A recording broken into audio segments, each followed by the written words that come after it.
Organic chemistry has a reputation for being difficult, not because the subject is difficult, but because of how it is usually taught. Many students think that organic chemistry involves a lot of memorization. It also involves a big reaction list. It may also consist of various disconnected topics.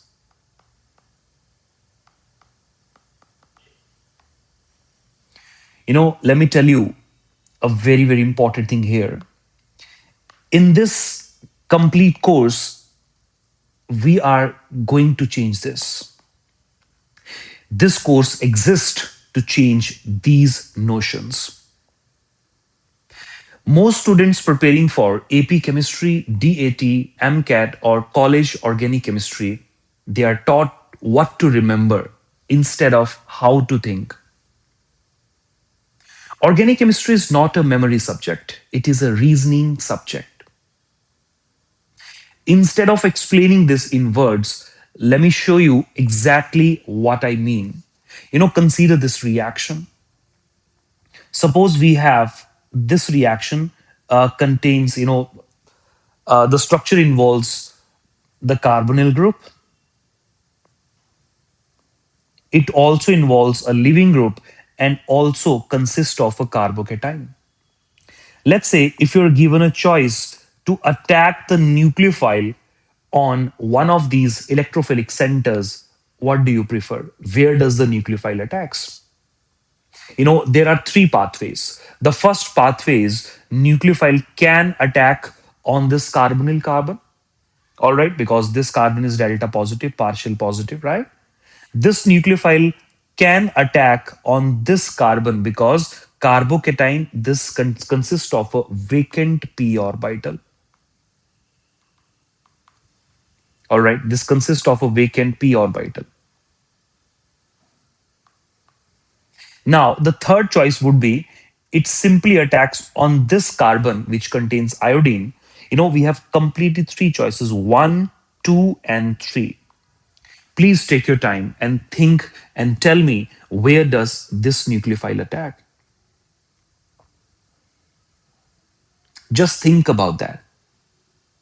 Most students immediately ask one question. That's that if there is a preference, uh, is it not possible that nucleophile attacks on all the three places at once? No, answer is no.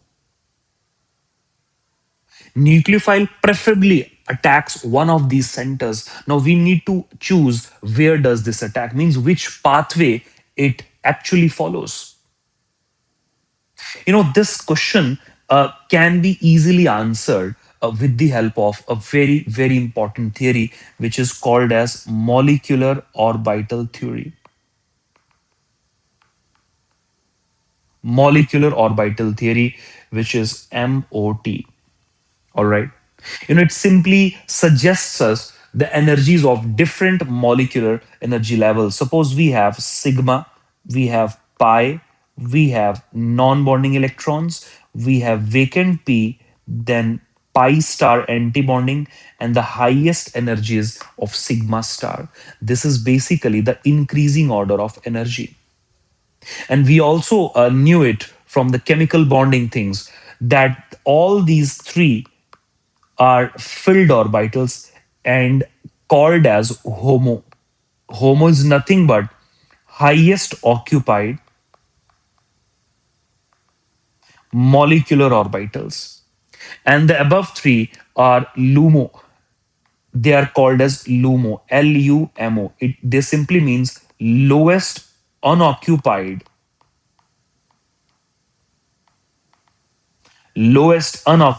molecular orbitals. So these are the basically energies of HOMOs and LUMO. You can immediately ask me, sir, where does these energy levels they actually help us while solving this problem? So I can tell you this energy levels simply suggest us that lower is the energies of LUMO, better it will be the acceptor. It's a golden rule here. It simply says that lower is the energy of LUMO, better it better will be the acceptor. And that's a very, very, very important rule.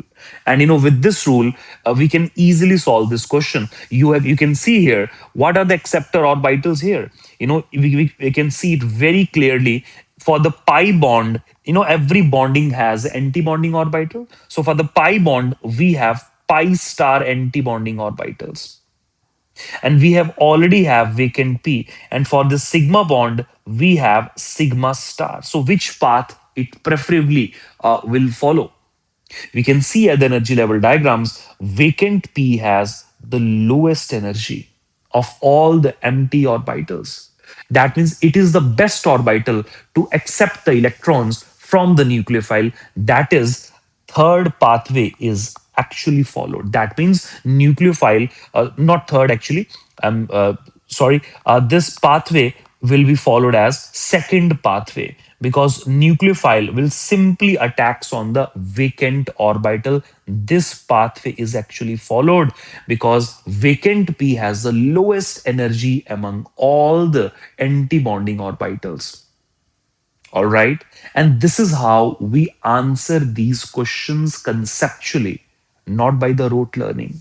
Many students actually learn this. They do the rote learning. Sir, it is it can it easily attacks on the carbonyl carbon? No, it has to be a reason, no, and this reason has to be provided by the molecular energy diagrams.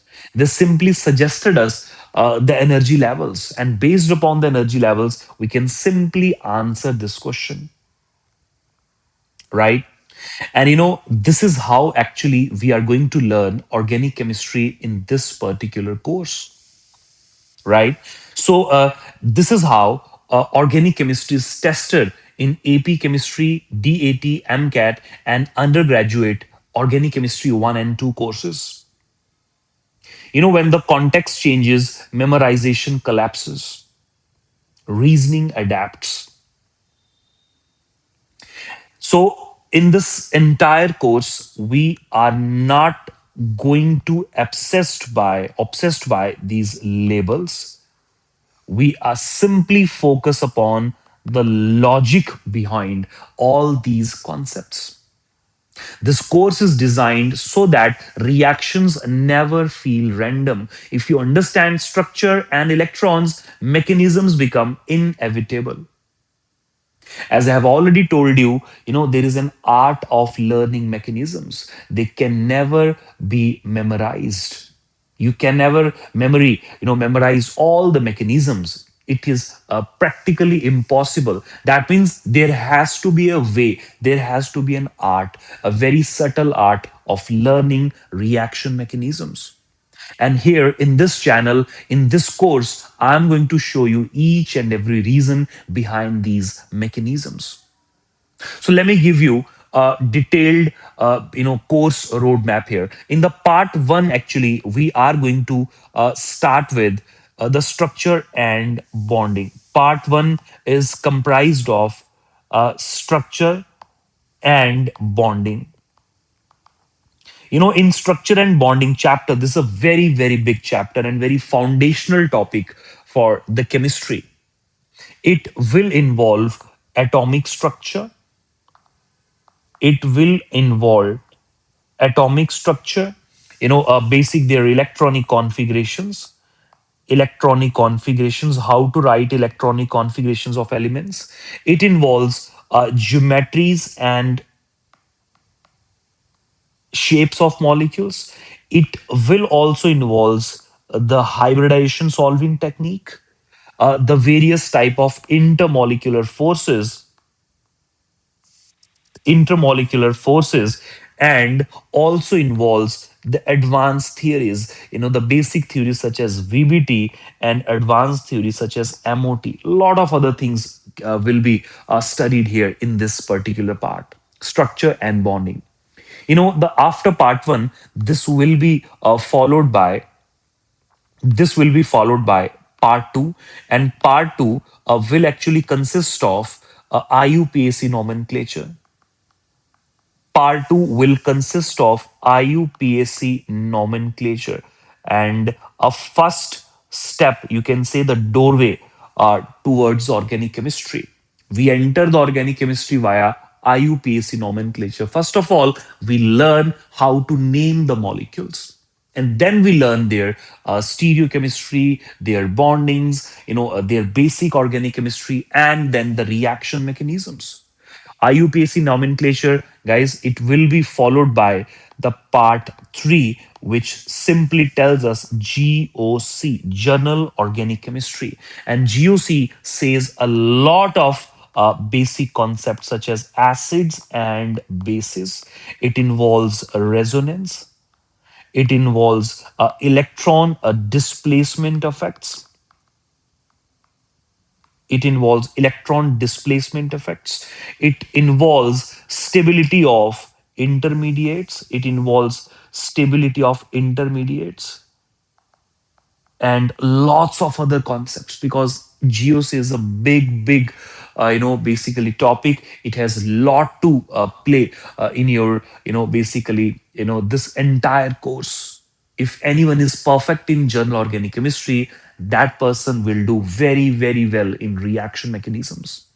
And this part 3 will be followed by part 4, which involves stereochemistry, stereochemistry. And guys, stereochemistry, we are going to focus upon the concept of chirality, the concept of optical activity, the various type of nomenclature such as RS nomenclature. That is also we are going to see here. Correct? And the part 5 is very important part, which involves applications now with all we have studied so far. That is, this topic is reaction mechanisms. We are going to learn lot of reaction mechanisms here, involves substitution, eliminations, addition, oxidation, reduction, and various synthesis logics. We need to learn here how the mechanisms are actually drawn, what to think, what not to think, what are the precautions that one has to take while drawing the reaction mechanisms. Each topic will be taught through short and focused lectures using reasoning, not recall. Guys, this is not a shortcut course, it is a thinking course. The first lecture begins with structure and bonding. Stay tuned. Thank you so much.